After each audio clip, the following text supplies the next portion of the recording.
Hey, it's Keith again, KG's Garage. I'm going to show you a quick video on what I'm doing here on the 350Z. I bought some PVC hoses, silicone hoses from Z1 MotorSports, and I want to show you how easy they are to put on. So I'm going to show you, here you go, well, I already did one hose. This is the PVC hose from both valve covers. It goes from this valve cover over to this valve cover. I already put it on there.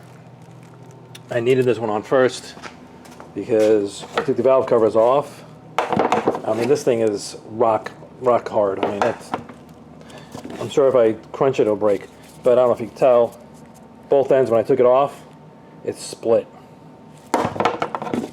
So, and I didn't have these hoses until after I did the valve covers. So I took them off, broke the original one, and I was like, oh, I need to get something. So I didn't want to leave the car all taken apart, so I put it all back together, and I was able to just pull it. All I do is just pull it here, and it comes off. It comes off the PVC fitting right there. And I don't know if you can see it. Right in there. So you just pull it off. And then the new one, the silicone one, slips right on. Now these other two, so that's that one. These other two, this one looks like it replaces this guy right here. So you got this one, replaces this guy right here. This is just one of those squeeze clamps. Squeeze it there, and this will come off, and this replaces that whole hose. They put a little extra rubber thing here, I guess, to protect it from wear on this, I guess. I don't know. But that goes there.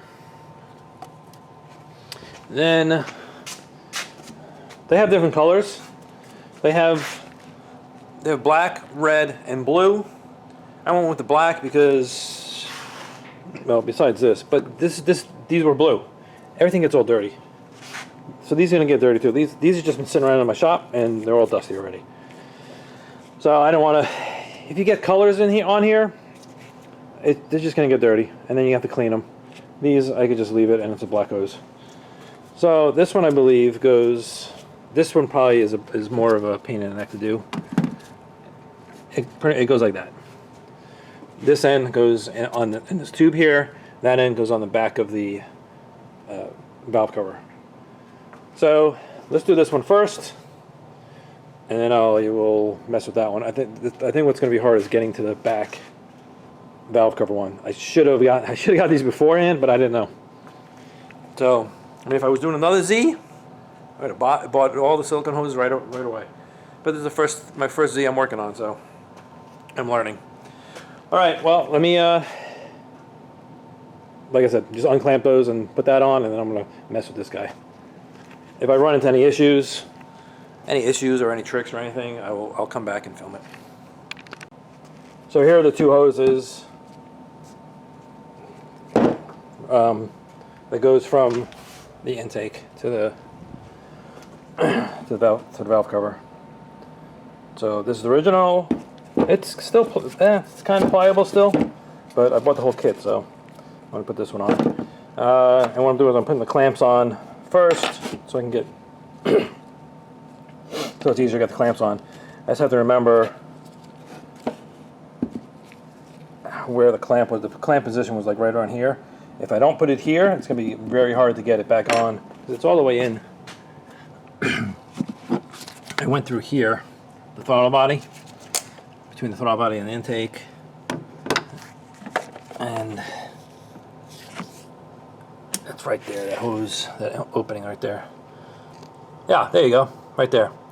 So I had to go through this way, loosen the clamp, and then pull the hose off. And this one here was easy. Get the clamp, push it down, done. So let me get this on. Like I said, I'm going to put these on there. Put the hose on. what I'm using is, got these angle pliers, seem to work pretty good on here.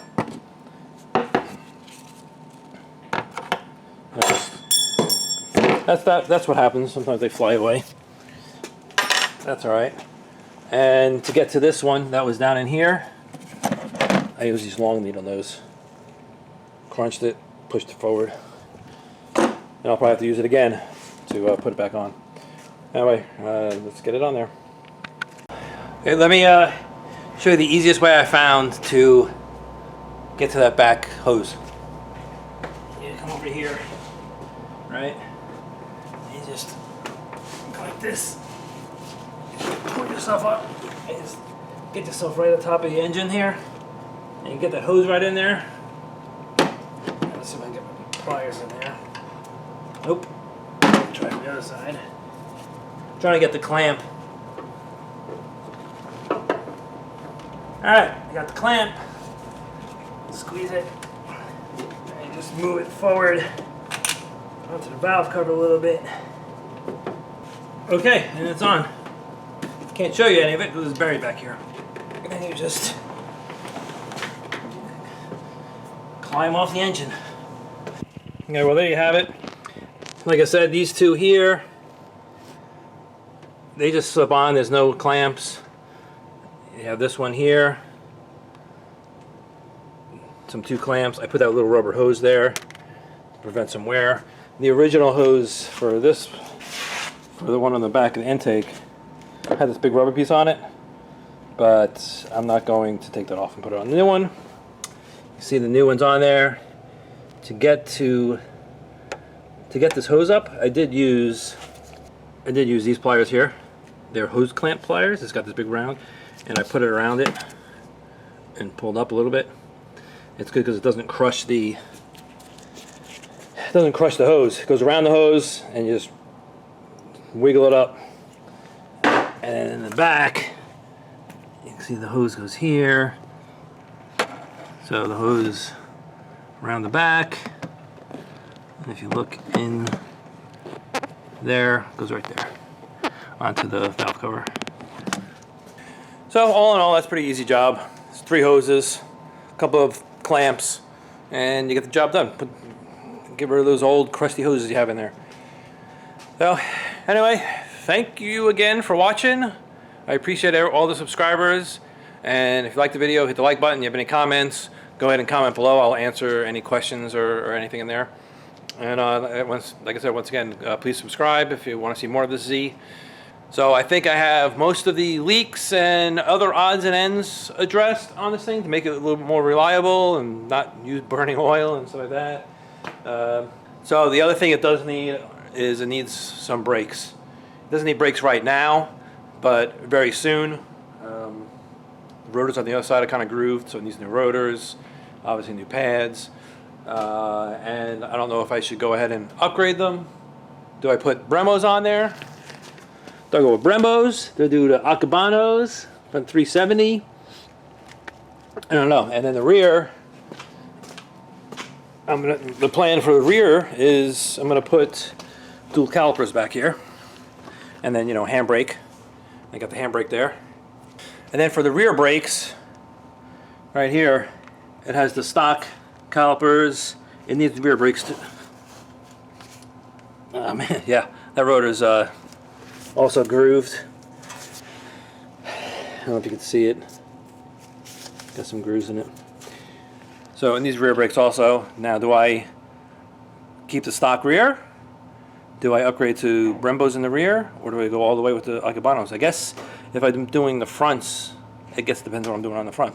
If I use Akibano, whatever they're called, Akibano in the front, I might as well do in the rear. Then do I do 2 rear Akibano brakes in the rear? I don't know. Or do I just do Brembo? I'm not sure. I don't know. I mean, if I'm going to upgrade, how much extra will it be for the Akibano brakes? Then go into Brembos. Because the next upgrade would be Brembos, or I keep the stock. I guess I have to do a cost comparison and see what the deal is. Let me know in the comments below which brake should I go with. It's going to be a drift car. I'm not, I don't really plan on taking it road racing or anything like that. So maybe the bigger, maybe I don't need the bigger brakes. And I know with the bigger brakes on the rear, it's more rotational mass in the rear.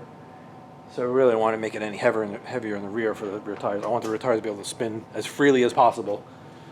Because as far as engine modifications, I don't really plan on doing much. It's going to keep it stock and reliable.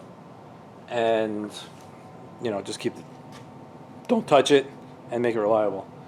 You know, no boosting it or anything like that. So anyway, okay. Talking too much.